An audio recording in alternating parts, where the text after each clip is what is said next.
समाज सेवी सह मुखिया जगनारायण मंडल ने 100 टाइम्स न्यूज से विशेष बातचीत करते हुए कहा कि जिस उद्देश्य से झारखंड का निर्माण हुआ था आज तक पूरा नहीं हो पाया। उन्होंने बताया कि सांसद व विधायक नहीं चाहते हैं पंचायती राज पूरी तरीका से लागू हो। टुंडी क्षेत्र में पानी का भीषण समस्या है कि आखिर 24 साल में ऐसी क्या बात हुई कि 14 मुख्यमंत्री बदलने पड़े। और इसमें 14 मुख्यमंत्री बदलते हुए भी आखिर यहाँ की तकदीर कितनी बदली।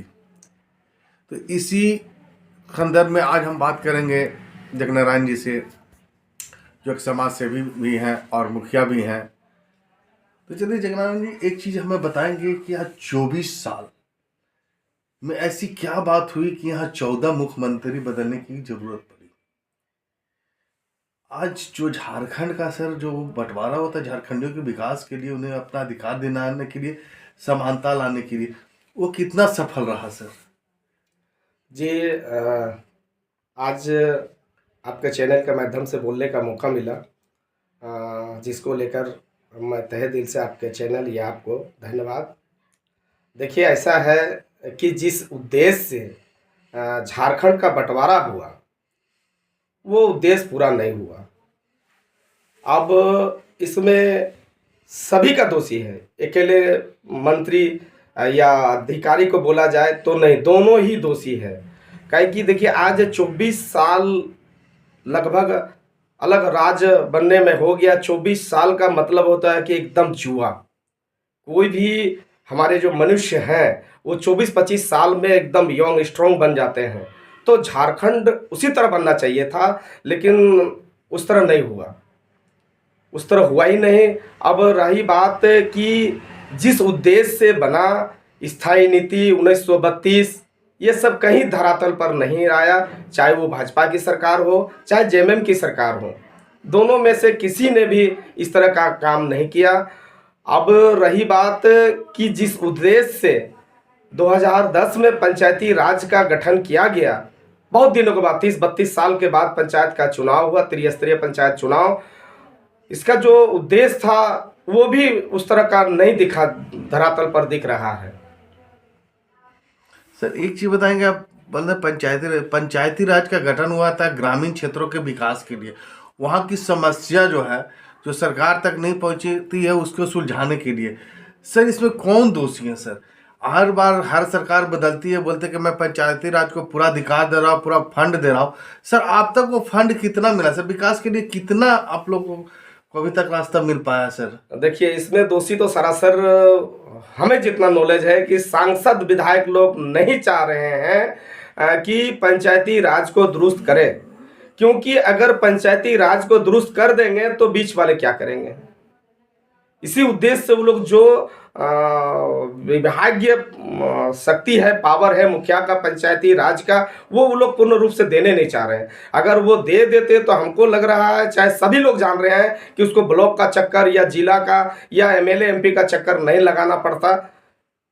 आज आप देख लीजिए, जो भी कुछ विभाग दिए भी है उसका समाधान भी हो रहा है। हम लोग चाह रहे हैं कि पूर्ण रूप से अधिकार मिले और गांव के जो एकदम निचला स्तर होता है, अब वो पंचायत भवन पर ही जाके वो अपना सारा काम कर सके। जो भी समस्या हो, बड़ा समस्या एमएलए एमपी वो लोग करे वो अलग चीज़ है, लेकिन छोटी जो समस्या है, और छोटा समस्या से ही परेशान रहते हैं आदमी, बड़ा समस्या से नहीं। बड़ा समस्या तो अलग चीज़ हुआ, वो राज्य सरकार केंद्र सरकार, छोटा छोटा जो सरकार का क्या बोलते हैं प्रॉब्लम है, वो सब पंचायत स्तर पर ही सुधार की आवश्यकता है। उनको सारा पावर देना चाहिए, लेकिन कहीं ना कहीं वो लोग दे नहीं रहे हैं। वो लोग अपना शक्ति को नहीं छोड़ रहे हैं, चाहे वो अधिकारी हो या ऊपर के जो जनप्रतिनिधि लोग हों, वो लोग नहीं चाहते हैं। सर आखिर नहीं चाहता, आखिर कारण क्या है सर? कहीं ना कहीं क्या वो स्वाद की रोटी सेकना चाहते हैं? जी, वो लोग तो चाह रहे हैं कि अगर पंचायती राज को, अगर मुखिया को, चाहे त्रिस्तरीय पंचायती राज में अगर हम पावर दे देते हैं तो आज लग रहा है, देखिए, एक विधायक रोड पर जाए कहीं भी और एक मुखिया जाए तो देखिएगा मुखिया के पीछे 10-20 आदमी लगा हुआ रहता है। काहे लगा? उसको आशा है कि मेरा वृद्धा पेंशन, चाहे विकलांग पेंशन, चाहे तो राशन कार्ड, चाहे वगैरह वगैरह, छोटा छोटा मामला। और देखिए, विधायक के पास शायद कोई आदमी नहीं पहुंचते, उसके पास बड़ा मामला जाता है।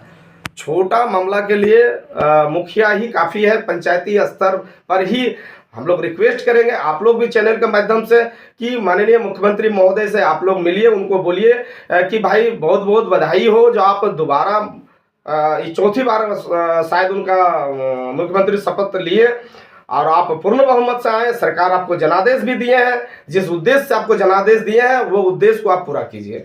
सर एक छोटी सी बात है, मुखिया बहुत से मुखिया का कहना है कि हमारा जो फंड काट कर जो जिला परिषद को दे दिया गया ये अनुचित है, क्योंकि उनको मिलने के बाद हम अपना काम जो होता है पंचायत करने में असमर्थ हो रहे हैं। तो कहाँ तक सत्य है सर? नहीं, ये तो बिल्कुल सही है। देखिए जब रघुवर दास की सरकार थे तो उस टाइम आप देखे होंगे कि भाई एकदम विकास चकाचक, कारण कि फंड जो था मुखिया के पास था, उन लोग के पास नहीं था। एक आखिर फंड, चलिए वो भी जनप्रतिनिधि है, उनको भी मिलना चाहिए, तो उसके लिए एक अलग फंड बनाइए, अलग व्यवस्था बनाइए। अब ऐसा नहीं हो कि जो मान लीजिए 10 लाख रुपया सालाना मिल रहा है मुखिया को, अब 10 लाख काट के 5 लाख दिए, 5 लाख को वो लोग 2.5 लाख करके बांट दिए, तो आप सीमित में तो रह गए। आप तो 10 से बढ़े नहीं, 10 पर रह गए। ठीक है, आप मुखिया को 10 दिए, लोग को भी 20-30 दीजिए ना भाई।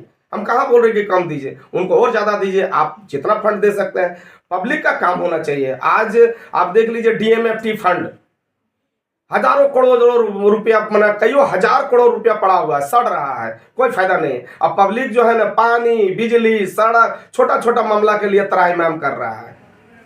तो वो फंड जैसे मान लीजिए हम लोग को जो मुखिया लोगों को त्रिस्तरीय पंचायती राज में जो पावर दिया गया है कि 5 लाख से नीचे का काम मुखिया कर सकते हैं, तो ग्राम सभा के माध्यम से लाभुक समिति की चयन कराकर छोटी छोटी योजना को दे देना चाहिए। पुल पुलिया नली वगैरह जो भी हो, छोटा छोटा तालाब का भी जीर्णोद्धार वगैरह हो जाना चाहिए था। जब डीएमएफटी फंड में पैसा की कोई कमी नहीं है तो फिर आप उसको पैसा को रख के क्या फायदा है? आखिर पब्लिक का हित में लगना चाहिए, गरीब का हित में लगना चाहिए, वो कर नहीं रहा। देखिए इसमें अब विधायक सांसद लोग को सोचना चाहिए, आपका जो जिला के पदाधिकारी है, डीसी हो, डीडीसी सर हो, वो लोग को भी सोचना चाहिए था उस विषय पर, लेकिन पता नहीं वो लोग क्यों मौन है। यानी कहीं ना कहीं पंचायती राज का हनन किया जा रहा है। जी जी जी जी। यानी कहीं ना कहीं ये देखने को मिल रहा है कि आज जो है मुखियाओं का अधिकार, उनको जो फंड नहीं मिलने से कहीं ना कहीं पंचायती राज का जो अधिकार है उसका हनन किया जा रहा है। सर बताएंगे, एक छोटा सा सवाल ये खड़ा होता है कि और चौथी बार मुख्यमंत्री जी हेमंत सोरेन जी ने शपथ ग्रहण लिया, क्या आशा है कि इस बार कैसा विकास करेंगे सर? वो नहीं, उम्मीद तो है और करना भी चाहिए उनको। और हम लोग मुखिया जितने भी हैं पूरे झारखंड प्रदेश में हम लोग अभी बातचीत भी कर रहे हैं। जैसे ही मंत्रिमंडल का गठन होगा, हमारे विभाग के जो मंत्री जिनको भी मिले, हम नहीं कह रहे हैं कि ABCD वगैरह, जिनको भी मिले हम लोग उनसे फिर से पुनः बात करेंगे। क्योंकि इनके पूर्व हमारे इरफान अंसारी जी ग्रामीण विकास मंत्री थे, उन्होंने लिखित आश्वासन दिए थे कि भाई हम आप लोग का मांग जो 4-5 मांग थे वो पूरा करेंगे, लेकिन किसी कारणवश जो भी हो उन्होंने नहीं किए। कैबिनेट में लिखित के बाद भी 2 बार कैबिनेट बैठक हुई, लेकिन कैबिनेट में उन्होंने बात को नहीं रखा। मुखिया लोग थोड़ा सा नाराज थे, लेकिन चलिए उनको बहुमत मिला, बहुत अच्छी बात है। अब त्रिस्तरीय पंचायती राज को सशक्त बनाने के लिए हम लोग फिर एक बार जोरदार आंदोलन करेंगे। हम लोग माननीय मुख्यमंत्री या ग्रामीण विकास मंत्री जो भी रहेंगे, हम लोग उनको फिर एक बार क्या बोलते हैं मरम्मतम देंगे, लिखित में हो या मौखिक हो, चाहे जैसे भी हो, हम लोग अभी उनके पास फिर हम लोग जाएंगे। एक सवाल है सर, 1985 के दौर में राजीव गांधी प्रधानमंत्री थे। उस समय हमारा पंचायती राज व्यवस्था बहुत कमज़ोर था और राजीव गांधी जी ने पंचायती राज को मजबूत करने की घोषणा की थी। उस पर अभी तक कितना काम हो पाया है? देखिए काम 50% हुआ ही है। क्यों हुआ है कि देखिए उस टाइम, आज से ठीक है आप 84-85 की बात कर रहे हैं, 90 चाहे 2000, 2, 4, 5 तक, जब तक पंचायती राज का चुनाव नहीं हुआ 2010 से पहले, आप देखते होंगे कि पंचायत सभा को खोज के नहीं मिलता होगा। मुखिया तो था ही नहीं उस टाइम, चुनाव होने तो मुखिया क्या था, वीडियो को खोज के नहीं मिलता था। लेकिन आज के डेट में आपको एक कुछ न कुछ मिलेगा। मान लीजिए पंचायत सभा नहीं मिला या राजस्व कर्मचारी नहीं मिला, तो कम से कम मुखिया को तो मिल जाएगा आपको। आप मुखिया के माध्यम से पता कर सकते हैं कि आज पंचायत सचिव आएंगे या नहीं, उनका नाम क्या है, राजस्व कर्मचारी आएंगे कि नहीं, राजस्व का नाम, मोबाइल नंबर क्या है, कम से कम वो तो हेल्प हुआ। अब रही बात की जो उनका सोच था राजीव गांधी का कि हम 1 रुपया जो दे रहे हैं वो 1 रुपया पंचायत को जाना चाहिए, तो वो नहीं जा रहा है, वो एक्चुअली नहीं जा पा रहा, वो होना चाहिए था। और माननीय अभी जो हमारे मुख्यमंत्री हैं, हम उनसे अनुरोध करेंगे कि इन पर संज्ञान लें और एकदम दुरुस्त करें। अफसर लोग थोड़ा सा है, हबी है, पब्लिक उस पर नाराज है। हेमंत सोरेन से नाराज नहीं है, लेकिन अफसर शाही से नाराज है। इसमें उनको संज्ञान लेना चाहिए। सर छोटा सा आखिरी सवाल है कि टुंडी आज 24 साल बंटवारे के बाद भी टुंडी का सूरत नहीं बदला। इसके लिए आप अपने पंचायत के विकास, यहाँ टुंडी को विकास के लिए क्या ऐसी मांग करते हैं हेमंत सरकार से कि ताकि यहाँ के लोगों का विकास हो सके, यहाँ के लोगों में खुशहाली आ सके? देखिए, माननीय मुख्यमंत्री महोदय से हम रिक्वेस्ट करेंगे, अनुरोध करेंगे, उनके पिताजी दिसम गुरु शिबू सोरेन टुंडी से ही क्या बोलते हैं उनका राजनीतिक सफर शुरू हुआ। उनके पत्नी कल्पना सोरेन जी भी आए, हेमंत सोरेन मुख्यमंत्री भी आए। टुंडी उनसे छुपा हुआ नहीं है और आज भी टुंडी जस के तस है। इसलिए हम माननीय मुख्यमंत्री महोदय से अनुरोध करेंगे कि वो हाथों को काम दे।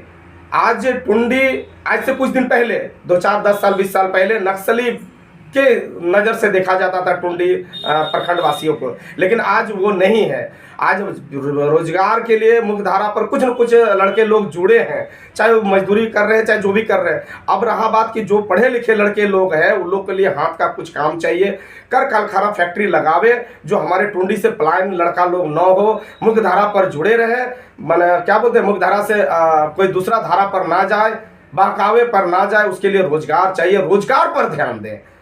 यहाँ टुंडी एकदम शेड्यूल, एकदम जंगल, मतलब नाम का जंगल, जंगल भी नहीं है, नाम का जंगल। ऐसा भी नहीं है कि जंगल बड़ा बड़ा लकड़ी है, एक आध पेड़ का दाम है 10 लाख 20 लाख, वो भी नहीं। आप पूरे टुंडी में सर्वे कर लीजिए, आपको 10,000, खूब ज़्यादा तो 5 से 10 हज़ार का पेड़ मिलेगा, उससे कीमती पेड़ मिलेगा नहीं। तो न यहाँ जंगल है, न कोयला है, न लोहा है, न बालू है। तो क्या है यहाँ? कैसे रोजगार होगा? कैसे युवा लोग आखिर अपना जीवन यापन कैसे करेंगे? उसके लिए माननीय मुख्यमंत्री महोदय को टुंडी पर विशेष ध्यान देना चाहिए। अपना परिचय देंगे सर? मैं मुखिया जय नारायण मंडल, कमारडी, टुंडी प्रखंड, धनबाद जिला। धन्यवाद।